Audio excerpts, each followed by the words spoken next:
औज़ुबिल्लाहि मिनश्शैतानिर्रजीम बिस्मिल्लाहिर्रहमानिर्रहीम। प्रोफेसर सईद अहमद राठ साहब आपकी खिदमत में हाजिर। अस्सलाम वालेकुम। जब हम प्रोफेसर का लफ्ज बोलते हैं उसमें तजवीज़न सोचने के बगैर हम नुस्खा जो इस्तेमाल करा रहे हैं वो बहुत ही कीमिया से भी कीमिया होता है नुस्खा। तो इसी सूरत में अगर प्रोफेसर हम बोलते हैं अपने आप को, उसका तजर्बा भी होता है, उसके नुकसानात, उसके जहरीले असरात का भी मालूम होता है। ये जो हम आपको एक चीज़ बता रहे हैं ये बहुत ही फ़ायदेमंद है।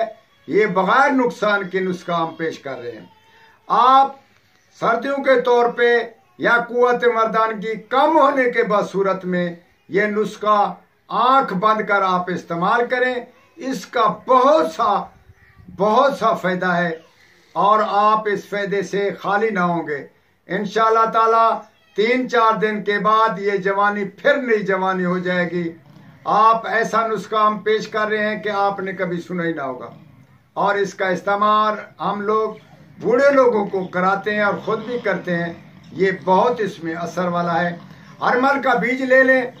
हरमल का बीज 1 तोला से 2.5 तोला लेकर उस पोटली में बांधकर दूध किलो हो या 1.5 किलो उसमें लटका कर खूब उबाल लें।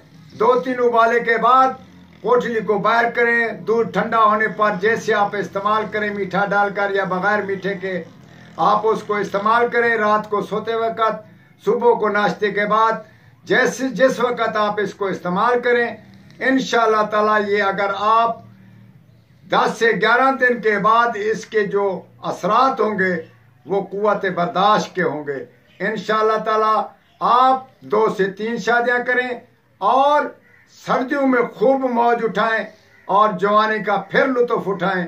ये बहुत ही उम्दा चीज़ हमने बताई है। इसका इस्तेमाल ज़रूर करें और दूसरों को भी बताएं। वस्सलाम।